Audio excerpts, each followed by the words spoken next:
केंद्रीय जल शक्ति मंत्री गजेंद्र सिंह शेखावत जैसलमेर पहुंचे। उन्होंने मीडिया से बातचीत के दौरान कांग्रेस पर निशाना साधा। शेखावत ने कहा, दिन गिनकर कांग्रेस सरकार निकाल रही है। गहलोत सरकार में मजदूर, व्यापारी, युवा सभी त्रस्त हैं। वहीं राजस्थान में नेतृत्व और वसुंधरा राजे के सवाल पर गजेंद्र सिंह ने कहा, राजस्थान में बीजेपी पीएम मोदी के नेतृत्व में चुनाव लड़ेगी।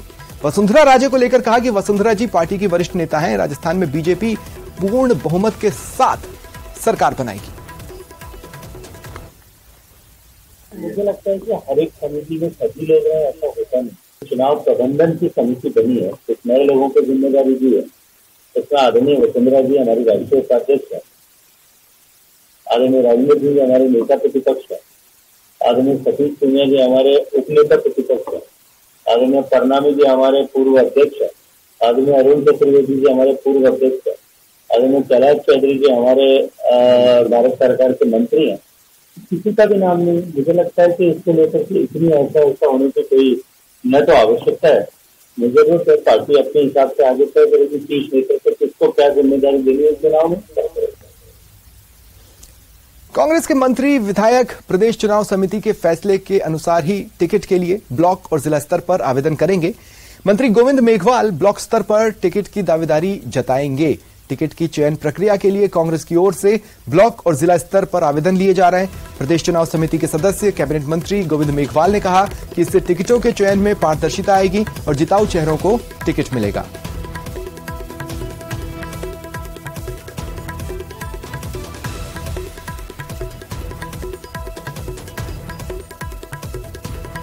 चुनाव समिति के सदस्य और कैबिनेट मंत्री गोविंद मेघवाल हमारे साथ मौजूद हैं। आइए उन्हीं से जानते हैं कि कांग्रेस पार्टी ने टिकट के चयन का जो फॉर्मूला बनाया है वो कितना कामयाब रहेगा।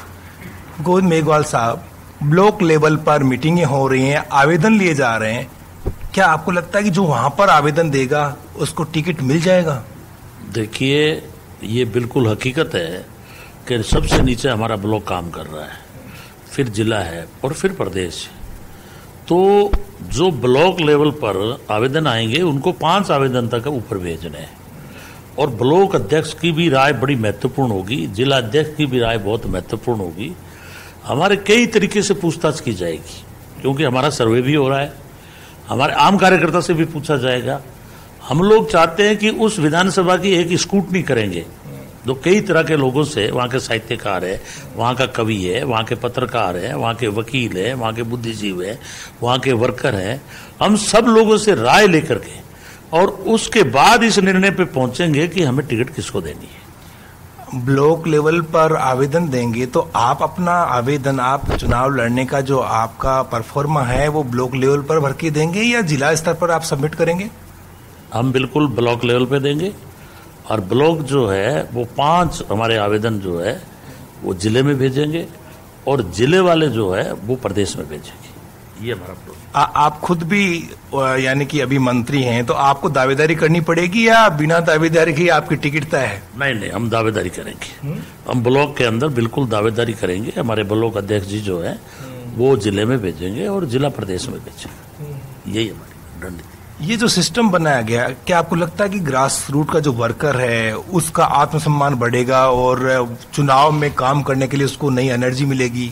उसको लगेगा कि जिसको भी टिकट मिला है उसकी राय से मिला है, तो क्या उसका हौसला बढ़ाने की नीयत से जो आप लोगों ने ये चीजें करी हैं इसका फायदा मिलेगा चुनाव में? ये ठीक कहा आपने दयाल साहब कि कार्यकर्ता सबसे पहले सम्मान चाहता है कि वहाँ के लोगों से राय करके जो टिकट देंगे, ब्लॉक अध्यक्ष से, वहाँ के सरपंचों से, 20 तरह की आजकल एसोसिएशनें बनी हुई है, तो जो राय से टिकट दी जाएगी उस राय में बहुत दम होता है।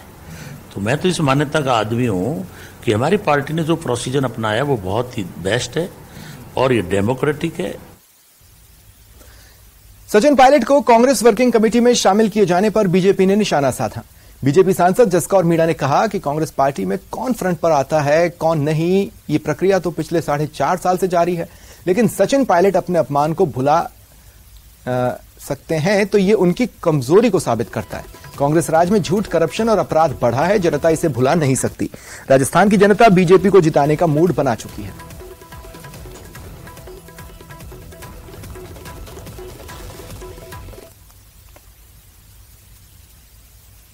सांसद देखिए, कांग्रेस में कौन फ्रंट पे आता है, कौन पीछे रहता है, ये तो उठापटक उनकी 4 साल से 5 साल से चल रही है। और इस उठापटक में यदि कोई अपना आसमान का तारा छूना चाहता है तो तारा तो बहुत दूर चला गया, अब वो हाथ नहीं आएगा। चाहे आज उनको कोई भी पद दे दें, लेकिन उनका अपमान कितना हुआ, कहीं निकम्मा कहा गया, कहीं क्या कहा गया, वो सारी बातें जनता नहीं भूली और उस बनने वाले का दिल तो भूला ही नहीं होगा। और यदि भूल गया तो इसका मतलब कर्मण्य ही होगा। देखिए, कांग्रेस अब कुछ भी कर ले, झूठ का राज, करप्शन का राज, महिला और बेटियों के प्रति अत्याचार का राज, ये राजस्थान कभी भूल नहीं सकता।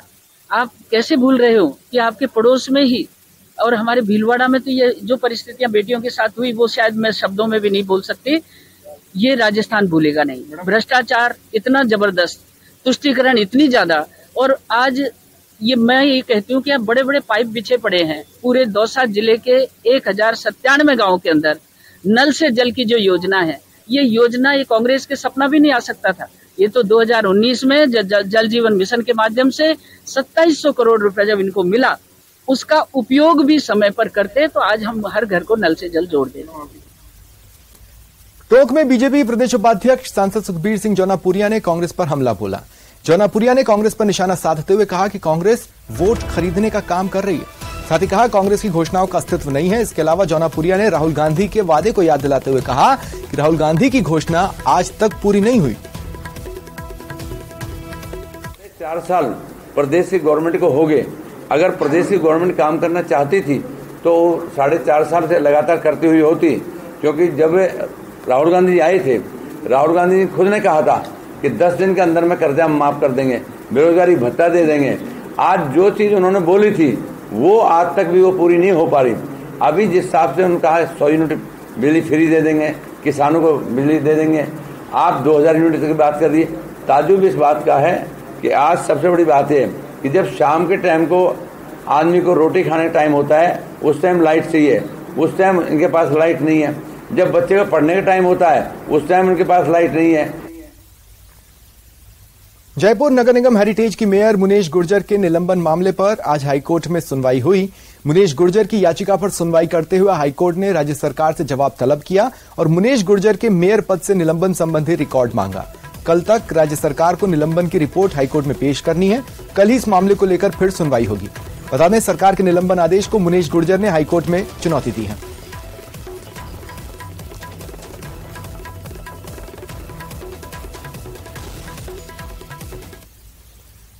और चलिए रुकते हैं एक ब्रेक के लिए।